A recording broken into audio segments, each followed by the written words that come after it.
Role का हाँ role sir, Kunal कामरा यांनी उपमुख्यमंत्री एकनाथ शिंदे यांच्यावरती एक टीकात्मक गाणं केलं. त्याच्यानंतर कुणाल कामरा तमिळनाडूला गेलाय असं म्हटलं जातंय आणि आता त्या तमिळनाडूवरतून सुद्धा त्यांनी एक व्हिडिओ ट्विट केलाय हम होंगे कामयाबच्या चालीवरती आणि पुन्हा एकदा त्याच्यातून शिवसेनेला डिवचण्याचा प्रयत्न त्यांनी केलेला आहे. नाही बघा, अशा पद्धतीने वारंवार देशामधील सर्वोच्च पदावरती बसलेल्या नेत्यांचा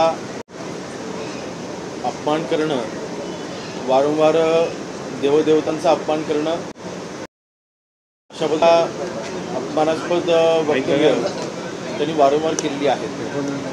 एकंदरीत त्यांनी पहिल्यांदा एक गाणं म्हटलं, आता परत जर का सरकारची खिल्ली उडवण्यासाठी जी घटना घडलेली आहे त्याचं गांभीर्य कदाचित त्याला नसावं आणि आता मला तर शंका आहे की त्याची मानसिक स्थिती पण कदाचित बिघडलेली असावी.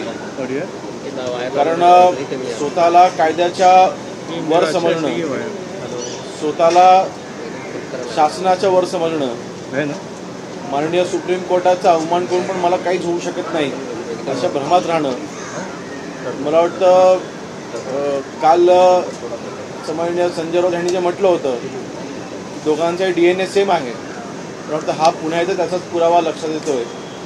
आणि म्हणून कायद्याच्या नुसार त्या व्यक्तीवरती कारवाई ही केली जाईल. त्याला नोटीस सर्व केली गेलेली आहे, चौकशीकरता त्याला बोलावलेलं आहे आणि जेव्हा तो हजर होईल, मला वाटतं काल त्यांनी स्वतःहून म्हटलं होतं की मी हजर होणार आहे आणि मी ह्या सगळ्या केसमध्ये प्रशासनाला सहकार्य करणार आहे.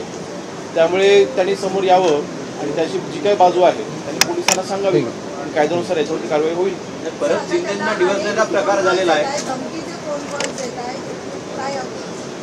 ते बघा, शेवटी आरोपी जरी असला तरी सुद्धा पोलिसांनी त्याला जी नोटीस सर्व केलेली आहे ती नोटीस सर्व करत असताना अर्थातच कायद्यानुसार त्याला प्रोटेक्शन हे दिलं जाईल. परंतु देखील आपण समजून घेतलं पाहिजे, आज जे काही तिथे तोडफोड झाली अर्थातच त्याचं समर्थन करायचा प्रश्न उद्भवत नाही, परंतु नाण्याच्या दोन्ही बाजू आपण समजून घेतल्या पाहिजेत. अशा पद्धतीने आमच्या नेत्यांवरती खालच्या पातळीवरती जाऊन जर का कोणी टीका करत असेल तर शिवसैनिक काय शांत बसू शकत नाही. दोष काय फक्त शिवसैनिकांना देऊन उपयोग नाही, परंतु नक्कीच आणि आपण काल पाहिलं देखील असेल की तोडफोड झाल्याच्या नंतर त्यांच्यावरती देखील कायदेशीर कारवाई झालेली आहे. त्यामुळे आमच्या सरकारमध्ये अर्थातच कायदा सुव्यवस्थेला आम्ही जास्त महत्त्व देतो, तर राखण्यासाठी आम्ही प्रयत्न करतो.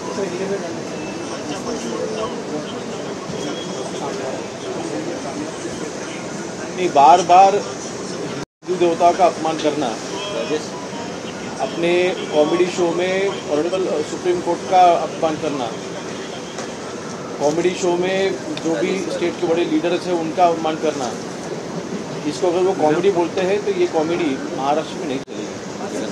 और जिस तरह से एक गाना बनाने के बाद कंट्रोवर्सी हुई, उसके बाद भी अगर दूसरा गाना बना के किसी को अगर पॉइंट आउट करके जानबूझ के सरकार हो या फिर प्रशासन के ऊपर एक मजाक उड़ाने का अगर कोई प्रयास हो तो बिल्कुल आपके ऊपर ऑलरेडी एक केस दर्ज हो चुकी है और आप कायदे से ऊपर नहीं हो, आप शासन से ऊपर नहीं हो, आप सुप्रीम कोर्ट के ऊपर नहीं हो.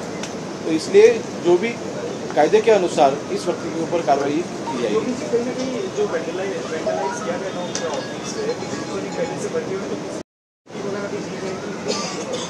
देखिए, कोई भी आरोपी हो, अभी उनको नोटिस सर्व की गई है.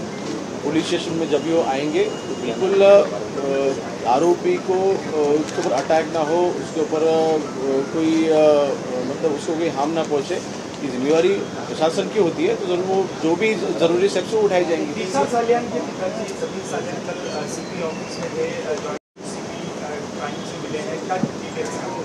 नहीं, अभी तक मैंने उसका ब्रीफ लिया नहीं, लेकिन ज़रूर उसमें दिशा सालंजी के केस में उनके फादर ने जो भी जो इन्फॉर्मेशन पुलिस के पास मिली है, उनको नई इन्फॉर्मेशन दी है, तो नई इन्फॉर्मेशन के आधार पर कार्रवाई की जाएगी। दिशा साली यांच्या